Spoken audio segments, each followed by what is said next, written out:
Bab 23, Aku hamil anaknya, diperkosa. Wajah Sharon menjadi pucat, dia langsung menatap Karel dan seolah-olah membenarkan perkataannya. Wah, ternyata aku jago menebak. Karel menyeringai dan tidak bertanya siapa yang memperkosanya, menepuk bahunya dan berkata dengan ringan, sudah tidak apa-apa kok, kamu diperkosa dan aku tidak akan memandang rendah kamu. Nanti kalau kamu gugurkan bayi kamu, aku akan buat kamu perawan lagi seperti baru. Sharon tidak bisa memahami kenapa Karel berpikir seperti itu, bahkan secara terang-terangan menggodanya seperti ini. Sharon berkata dengan canggung, Tuan, karena kamu sudah obati wajahku, aku harus buru-buru bekerja. Kamu lagi terluka dan tetap pergi kerja. Karel meraih tangan Sharon yang masih ada bekas darah. Lukamu dalam dan jangan terlalu kerja keras dalam 2 hari, supaya lukanya tidak terbuka lagi. Aku tidak apa-apa kok. Sharon ingin menarik tangannya, tapi Karel tiba-tiba menemukan sesuatu yang aneh dan mencubit jari kelingking, jari manis dan jari tengah tangan kanannya, merasakan retakan aneh di tulang, mengerutkan kening dan bertanya, apa yang terjadi dengan 3 jarimu? Apakah itu dihancurkan oleh sesuatu? Kenapa tulangnya retak seperti ini? Seolah-olah sesuatu yang dia sembunyikan ketahuan, Sharon menggigit bibirnya, menarik tangannya ke belakang dengan paksa dan bersembunyi di belakangnya, tidak mau terlihat. Ya, 3 jarinya patah. 3 tahun lalu, patah karena kejadian itu. Kemudian patah tulang kominutif, Karela tidak ditangani tepat waktu, dia tidak bisa lagi bergerak fleksibel. Jadi dia tidak bisa mengetik di keyboard seperti orang normal, dia tidak bisa menemukan pekerjaan yang layak di kantor dan dia hanya bisa terus melakukan pekerjaan paruh waktu yang tidak ada habisnya. Dia sebenarnya merasa sedikit minder dan sama seperti alasan kenapa Misa meneriakinya barusan, karena Sharon hanya pekerja toko bunga dan lebih rendah dari yang lain, kan? Karel tahu kalau dia merasa malu, tidak bertanya lagi dan berkata, Oke, waktuku sangat berharga dan cepat ulurkan tanganmu untuk diobati. Setelah ini, cepat pergi. Meskipun menyebalkan, tapi dia sangat ahli dalam menangani luka. Sharon mengambil tas kanvasnya dan berkata dengan penuh terima kasih dan aku akan pergi. Yoh, ingatlah untuk mengganti obatmu besok. Karel melambaikan tangannya dan melihat tas rusak yang dipakai Sharon, sedikit mengerutkan kening dan segera menelepon. Hans, kamu sudah bel wanita itu untuk jadi istrimu? Tapi kenapa dia terlihat seperti pengemis, benar-benar menyakitkan mataku. Di malam hari, Sharon menyelesaikan pekerjaannya di toko bunga dan kembali ke rumahnya di Royal Palace. Saat makan sendirian, Sharon biasanya hanya merebus semangkuk mie atau menumis nasi campur dan merebus air untuk menyiapkan mie. Tiba-tiba bel pintu berbunyi. Dia mengecilkan api dan pergi untuk membuka pintu, terkejut ketika melihat seseorang. Ekspresi Sharon membeku, Tuan Wijaya, kenapa kamu di sini? Apakah pria ini mau memintanya berakting dengannya lagi? Hans tanpa ekspresi, hanya menatap ke meja putih dan celana jeans Sharon dan berbalik keluar. Sharon mengikuti beberapa langkah dan duduk di pagani. Dia kira pria ini akan mengajaknya bicara di dalam mobil. Tapi ternyata menyalakan mesin dan buru-buru bertanya, Tuan Wijaya, kamu mau bawa aku pergi kemana? Hans tidak menjawab, hanya menginjak pedal gas. Karena mobil mulai melaju, Sharon segera memegang tangannya, Tuan tunggu, kompor aku masih menyala. Hans mengerem dan melirik tangan Sharon di punggung tangannya. Maaf, telinga Sharon memerah dan dia dengan cepat menarik tangannya. Pergi dan matikan apinya. Kata Hans ringan, oke. Sharon turun dari mobil, masuk ke rumah dan mematikan api. Ketika keluar dia melihat Wendy turun dari mobil sport merah menyala. Wendy jelas melihatnya juga, matanya dipenuhi dengan penghinaan dan ejekan. Ah kakak perempuan, kemana kamu pergi malam ini? Melihat kain kasa di wajah Sharon, Wendy tidak bisa menahan cibiran, wajahmu terluka tapi masih pergi keluar? Ternyata kamu emang murahan banget, bahkan lebih dari pelacur. Ternyata omongan orang benar ya. Sharon hanya meliriknya dan berbalik. Yang paling dibenci Wendy adalah sikap acuh tak acuh Sharon. Dia jelas orang rendahan dan beraninya begitu sombong. Berhenti untukku. Wendy meraih bahu Sharon dan berkata dengan menantang, kamu orang rendahan, dengarkan aku, Doni milikku dan sekarang aku hamil dengan anaknya, aku melarangmu merayunya lagi. Bukankah aku mengucapkan selamat pagi ini? Sharon dengan dingin melepaskan tangannya. Wendy, kamu sudah mendapatkan apa yang kamu inginkan, jangan ganggu aku lagi. Mengatakan itu, dia berjalan cepat menuju Pagani, yang berada di depan. Wendy tertegun sejenak dan butuh beberapa saat sebelum dia menyadari bahwa pemilik mobil mewah itu adalah Hans. Pagani adalah mobil yang sangat mahal dan di seluruh ibu kota Houston, hanya ada satu. Orang rendahan itu, benar-benar punya hubungan dengan Tuan Wijaya? Keterkejutannya berubah jadi rasa cemburu, lalu Wendy bergegas ke mobil sport untuk mengikuti.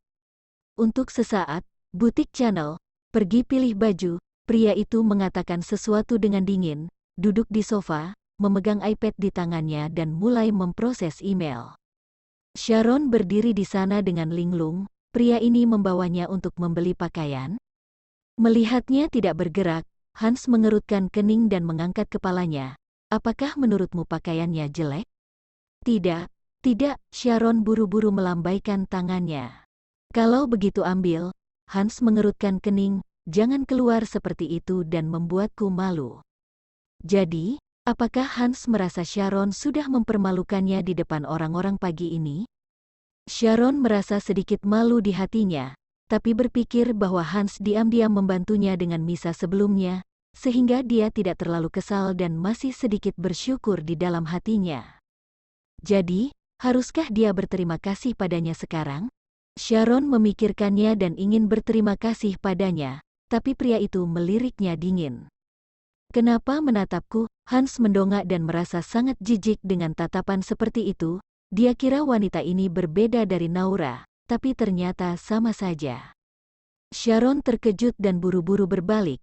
Meskipun karyawan tidak mengerti apa yang terjadi, dia tetap melangkah maju dan menunjukkan senyum profesional. Nona, ini semua gaya baru kami musim ini. Kamu sangat cantik dan kamu pasti terlihat bagus saat memakainya.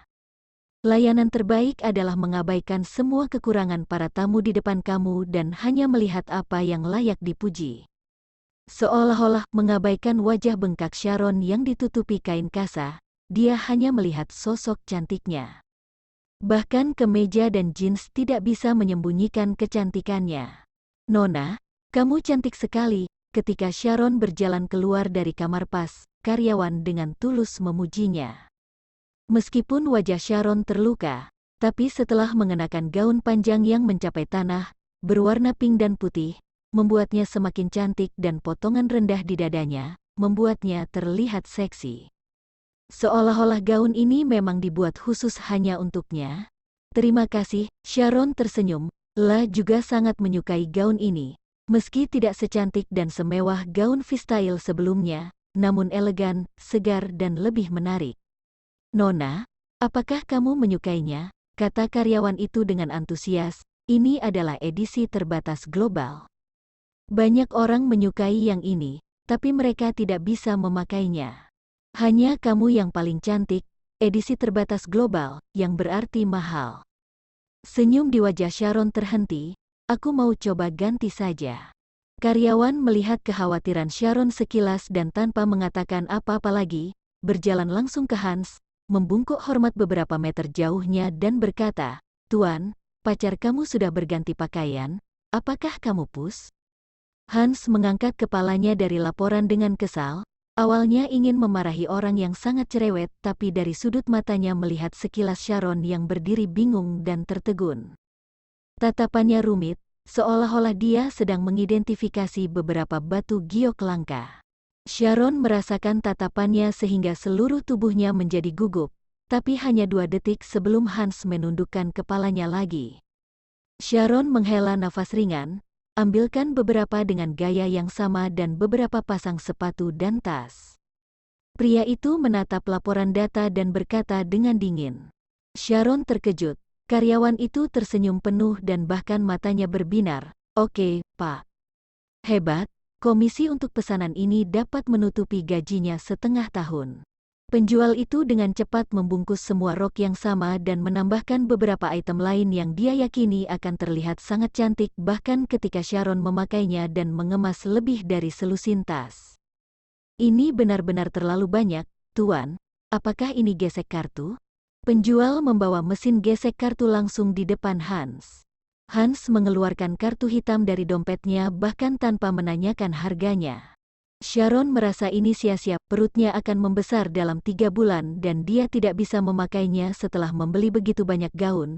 Dia ingin mengatakan sesuatu, tapi Hans berjalan keluar dari konter sendirian. Sharon hanya bisa mengikuti, tapi ketika dia berjalan keluar dari pintu kaca, Sharon samar-samar melihat sosok yang dikenalnya di pantulan kaca. Memalingkan kepalanya dengan waspada, dia melihat Wendy, yang memegang ponselnya dan mengambil foto dirinya. Bab 24, sifat asli kamu yang seperti jalang, kenapa kamu foto aku diam-diam? Sharon mengambil beberapa langkah dan bergegas, bertanya. Wendy tertangkap mengambil foto candid, sedikit takut tapi melihat bahwa Hans tidak memperhatikan Sharon sama sekali dan berjalan ke lift. Dia menghela nafas lega, mengangkat dagunya dan berkata, "Terus kenapa?" "Aku mau ambil bukti perselingkuhan kamu dengan Tuan Wijaya." "Wendy, tolong hapus fotonya." Sharon tidak peduli jika dia difoto, tapi ini tentang Hans. Jika foto itu bocor dan menyebabkan masalah bagi Hans, itu akan buruk. "Memangnya kamu mau ngapain kalau aku tidak mau?" kata Wendy dengan penuh rasa cemburu. Bukankah apa yang dikenakan Sharon di tubuhnya, gaun yang dia sukai, tapi Doni mengatakan dia tidak terlihat bagus dan pada akhirnya tidak membelinya? "Aku tidak berharap orang rendahan ini berpakaian dengan sangat baik dan bahkan kain kasa jelek di wajahnya diabaikan. Apalagi Hans baru saja menggesek kartu untuk orang rendahan ini dan mungkinkah pria kaya itu benar-benar punya hubungan dengan Sharon?" Wendy sangat cemburu, tapi dia hanya mencibir, "HMPH, jangan sombong karena kamu punya hubungan dengan Tuan Wijaya. Aku yakin kamu pasti pakai cara kotor dan bohong kalau anak di perutmu adalah miliknya, kan?" Sharon tidak menjawab, dia mengulangi, "Hapus fotonya." "Aku tidak akan menghapusnya." "Bagaimana?" Wendy berkata dan menambahkan, "Aku tidak hanya tidak akan menghapusnya, tapi aku juga akan mengirim foto-foto ini kepada Nyonya Acha supaya dia bisa lihat sifat asli kamu yang seperti jalang." Acha adalah ibu Doni, pada awalnya, karena Acha menyukai Sharon dan memaksa putranya untuk menikahi Sharon. Sharon menghormati Acha, jadi dia tidak ingin Acha salah paham tentang masalah ini. "Untuk ibu mertuaku, aku akan bicara dengannya dan kamu tidak perlu ikut campur dalam urusanku," kata Sharon dengan tegas. "Kenapa? Takut ya?" Ketika Wendy ingin mencibir lagi, tiba-tiba dia melihat orang yang keluar dari lift dan menatapnya tajam. Wendy ketakutan dan buru-buru berbalik dan lari. "Wendy!" Sharon mengambil langkah untuk mengejar Sharon. Suara yang lebih tegas terdengar. Hans mendekat dengan ekspresi dingin. Dia hanya berpikir bahwa wanita ini akan mengikutinya sepanjang jalan, tapi dia tidak berpikir bahwa wanita ini tidak mengikutinya. Beraninya Sharon membuat Hans harus mencarinya lebih dulu. Sharon menatap ekspresi suram Hans dan merasa takut. Apalagi setelah menandatangani kontrak dan tahu bahwa dia sudah dibeli dan seharusnya jangan membuat pria itu marah. "Barusan adik aku diam-diam ambil foto dan aku minta dia menghapusnya, tapi dia tidak mau." Sharon menjelaskan, karena takut dia akan disalahkan dan menundukkan kepalanya untuk membuat pengakuan, tapi setelah menunggu beberapa saat, pria itu tidak memarahinya. Dengan hati-hati mengangkat kepalanya, dia melihat ekspresi dingin Hans. "Ini salah orang lain, kenapa kamu menundukkan kepala?" "Apa?" Sharon tercengang. "Ikuti aku." Hans berbalik dengan dingin dan berjalan menuju lift lagi. Pagani melaju ke Samadi dan Sharon datang ke apartemen Hans lagi. Pria itu memasuki kamar mandi tanpa mengucapkan sepatah kata pun. Mulut Sharon sedikit berkedut. Pria itu membiarkannya tinggal malam ini. Bukankah artinya Hans akan mengajaknya berakting lagi untuk membohongi kakeknya? Pria itu Jux membeli begitu banyak pakaian indah untuknya dan sepertinya ada maksud tertentu. Karena terlalu banyak berpikir, Jadi dia tidak bisa tertidur dan tadi dia belum makan malam, sekarang sangat lapar dan pusing. Pada jam 12 malam, Sharon bangkit dari tempat tidur dan menyelinap ke dapur. Dapurnya sangat besar dan kompornya bersih dan baru, seperti baru dipasang dan jelas tidak pernah digunakan. Buka kulkas lagi dan tidak ada apa-apa selain air dan buah. Setidaknya ada buahnya. Sharon mencuri 2 kiwi dan masih lapar. Jadi dia mengambil 2 alpukat lagi dan hendak memotongnya dengan pisau ketika tiba-tiba sebuah suara berat datang dari punggungnya. Apa yang kamu lakukan? Ditangkap karena mencuri makanan, Sharon yang terkejut dan pisau buah akan menghantam tepat di kakinya. Hans langsung menariknya ke belakang dan pisau buah jatuh ke lantai. Sharon terkejut, menepuk dadanya dan menghela nafas lega. Karena tadi pria itu meraih pinggangnya, sekarang dada Hans menempel di punggung dan Sharon samar-samar bisa merasakan napas hangat yang mengarah ke telinganya. Sharon ingin melepaskan diri, tapi Hans lebih dulu melepaskannya dan berkata dengan dingin, "Kamu ngapain sudah tengah malam begini?" Sharon tersipu dan berbalik, bergumam, Aku baru saja memotong buah." Lampu dinding kuning redup terpantul di wajah wanita itu. Kepala yang terkulai disembunyikan oleh rambut hitam yang terurai dan menggigit bibir merahnya. Hans melihat alpukat di meja dan kulit kiwi di tempat sampah. Tiba-tiba teringat ketika dia pergi untuk menjemputnya, wanita ini mengatakan bahwa api di atas kompor menyala. Ekspresi Hans muram, kenapa tidak bilang kalau belum makan? Kamu bisu, pria ini tidak bisa berbicara dengan baik. Sharon tidak senang. Tuan Wijaya, aku normal dan jangan sebut aku begitu. Hans mengerutkan kening, berbalik dan membanting pintu kamar. Dia marah. Sharon yang kesal, memasukkan kembali alpukat yang belum dipotong ke dalam lemari es dan pergi ke kamar mandi untuk menyikat giginya. Ding dong, tepat setelah menyikat, bel pintu berbunyi. Ini sangat terlambat dan masih ada orang yang datang? Sharon sedikit takut. Tapi pria di kamar tidur tidak punya niat untuk keluar, jadi Sharon harus membuka pintu dan melihat pengawal dari lubang pintu. Setelah membuka, pengawal menyerahkan sebuah kantong. Nona Manopo, Tuan Wijaya memerintahkan aku untuk mengirimkannya. Sharon mengambilnya dengan linglung dan sebelum melihat apa yang ada di dalamnya, pengawal itu sudah berbalik. Ketika membuka tas, dia menemukan sandwich dan oden yang dibeli dari toko serba ada 24 jam, serta sekotak salad buah dan irisan kue. Apakah ini untuknya? Sharon melihat dengan rumit ke pintu kamar yang tertutup rapat. Meskipun pria itu memiliki temperamen yang buruk, tapi sepertinya dia pria yang baik. Tapi sekarang sudah larut malam dan kalau makan ini, akan membuatnya jadi gemuk. Kerucuk, perutnya keroncongan.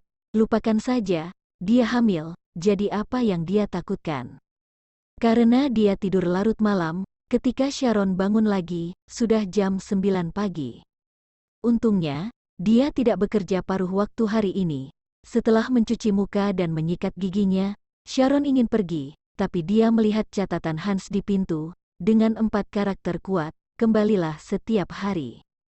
Dia pikir itu sesekali, tapi apakah Hans ingin dia pindah ke sini? Jadi setiap hari Sharon akan bertemu dengannya.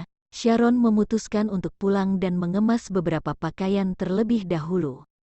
Meskipun gaun yang dibeli Hans untuknya tadi malam indah, itu jelas tidak cocok baginya untuk bekerja paruh waktu. Ketika sampai di rumah, sudah hampir jam 10. Ketika ingin naik ke atas untuk mengemasi pakaian, terdengar bel berbunyi dari dapur. Sharon baru ingat bahwa dia meninggalkan ponselnya dengan terburu-buru tadi malam. Berjalan ke dapur, Sharon mengambil ponselnya dan melihat bahwa itu sebenarnya panggilan Ibu Doni. Ini artinya Wendy sudah mengirimkan foto padanya. Sharon gemetar dan mengangkat telepon. Bu. Dia dan Doni belum bercerai dan Acha adalah satu-satunya orang yang memperlakukannya dengan baik selain ibunya. Dia harus memanggil ibunya bagaimanapun caranya. Sharon, apakah kamu di rumah? Suara Acha hangat dan sangat lembut. Yoh, aku di rumah. Oke, ibu nanti ke sana. Ibu baru saja kembali dari Swiss kemarin dan membawakan kamu sesuatu. Terima kasih Elbu, Sharon menutup telepon, tapi dia masih bingung. Acha, apakah dia menerima foto dari Wendy? Melihat waktu, hampir tengah hari dan Sharon memutuskan untuk memasak beberapa hidangan favorit Acha. Jari-jari dililitkan di kain kasa agar tidak basah, jadi Sharon mengenakan sarung tangan plastik, lalu mencuci sayuran dan memotongnya sebelum memasukkannya ke dalam panci.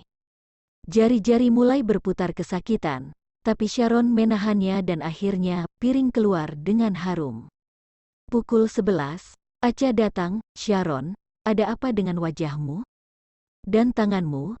Apakah sakit? Acha mengenakan congsam yang cantik dan bahkan berbicara dengan lembut. Hanya saja aku tidak sengaja jatuh ke tanah sebelumnya dan kulitku tergores. Dokter mengobatinya terlalu berlebihan. Sharon sengaja berbohong, menarik kursi untuk Acha dan tersenyum. Ibu aku buat makanan favoritmu, cobalah. Acha duduk dan mengambil beberapa hidangan, mencicipinya dan memuji, kamu makin jago masak, tapi sayang Doni, dia seharusnya tidak pernah mencicipi hidangan kamu. Ekspresi Sharon menegang, setelah 3 tahun menikah, Doni memang tidak pernah memakan makanan yang dimasaknya. Di tahun pertama, Sharon menunggu dengan penuh harap supaya pria itu kembali dari rumah di seberang. Terkadang pria itu memang kembali, tapi selalu melemparkan piring ke lantai, lalu membanting pintu dan pergi. Tahun berikutnya, Sharon tidak menunggu lagi, dia memasak bagiannya sendiri dan makan sendiri dan tidur sendiri. Di tahun ketiga, dia tampak mati rasa dan dia bahkan tidak berani memiliki harapan yang berlebihan. Nak, aku sudah menyiksamu selama ini. Acha menghela nafas, meletakkan sumpit di tangannya, menatap langsung ke mata Sharon yang kesepian dan berkata, Sharon, ibu mau kamu jujur. Apa benar tentangmu dan Tuan Wijaya? Sharon menatap Acha dengan bingung, tidak tahu bagaimana menjawab pertanyaan ini. Dia tahu bahwa Wendy pasti sudah mengirim foto itu kepada Acha. Dia tidak ingin berbohong, meskipun sangat ingin. Dengan wajah tertunduk, Sharon berkata dengan suara rendah, Bu, maafkan aku untuk Doni. Dia pikir Acha akan marah, tapi setelah hening sejenak, Acha menghela nafas lebih keras. Sharon, jangan minta maaf karena Doni sangat menyakitimu.